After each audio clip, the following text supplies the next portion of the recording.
Let's Mic Global news.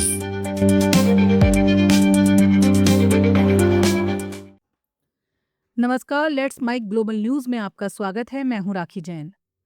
Australia के New South Wales के एक छोटे से कस्बे में हुई कथित गोलीबारी में 3 लोगों की मौत हो गई है।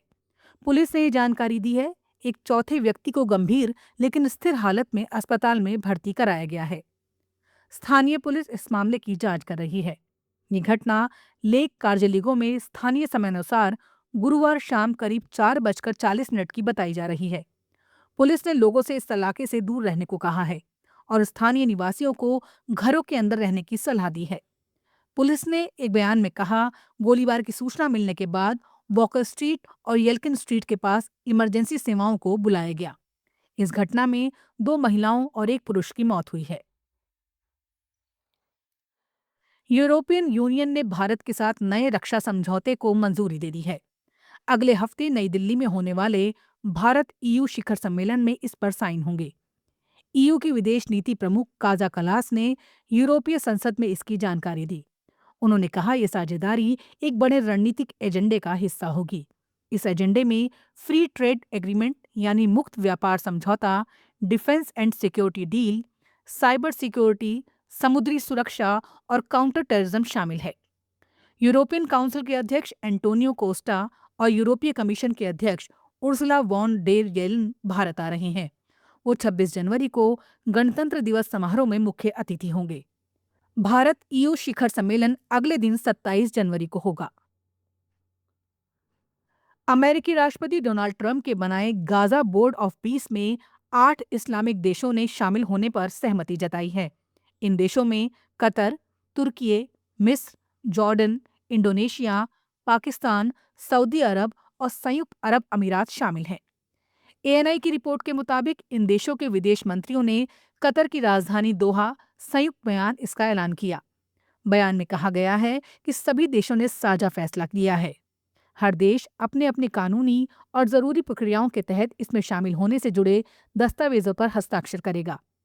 ट्रंप ने पहली बार पिछले साल सितंबर 2025 में गाजा युद्ध खत्म करने की योजना पेश करते हुए इस बोर्ड का प्रस्ताव रखा था। रॉयटर्स के मुताबिक अमेरिका ने करीब 60 देशों को इस बोर्ड में शामिल होने का न्योता भेजा है। दक्षिण कोरिया की एक अदालत ने पूर्व प्रधानमंत्री हान डक-सू को 23 साल की जेल की सजा सुनाई। कोर्ट ने यह भी कहा, पूर्व राष्ट्रपति यून सुक योल ने दिसंबर 2024 में मार्शल लॉ लगाया था। वो असल में एक विद्रोह था। हान डक-सू यून सरकार के पहले अधिकारी हैं जिन्हें दिसंबर 2024 में लगाए गए मार्शल लॉ से जुड़े विद्रोह के मामले में दोषी ठहराया गया है। माना जा रहा है ये फैसला आगे चलकर यून सुक योल और उनके अन्य सहयोगियों के मामलों पर असर डालेगा, जिन पर भी विद्रोह के आरोप लगे हैं। हान डक-सू को यून सुक योल ने प्रधानमंत्री नियुक्त किया था। मार्शल लॉ के दौरान वो उन 3 नेताओं में शामिल थे जिन्होंने अस्थायी रूप से देश की जिम्मेदारी संभाली थी। इसी संकट के बाद यून सुक योल को महाभियोग हुआ और उन्हें पद से हटा दिया गया। ब्रिटेन के प्रिंस हैरी लंदन की हाईकोर्ट में गवाही के दौरान भावुक हो गए। उन्होंने कहा कि ब्रिटिश मीडिया ने उनकी पत्नी मेगन मार्कल की जिंदगी नर्क बना दी। कई घंटे की सुनवाई के बाद वो आंसू रोकते हुए बाहर निकले। समाचार एजेंसी एपी की रिपोर्ट के मुताबिक ये मामला डेली मेल अखबार के पब्लिशर के खिलाफ चल रहे मुकदमे से जुड़ा है। हाईकोर्ट में प्रिंस हैरी ने कहा, मीडिया उनकी जिंदगी में लगातार दखल देता रहा है। उन्होंने आरोप लगाया, पत्रकारों ने वैध स्रोतों के बजाय अवैध तरीकों से उनकी निजी जानकारी जुटाई। हैरी ने कोर्ट में कहा, वो अब भी मेरे पीछे पड़े हैं। उन्होंने मेरी पत्नी की जिंदगी पूरी तरह नर्क बना दी।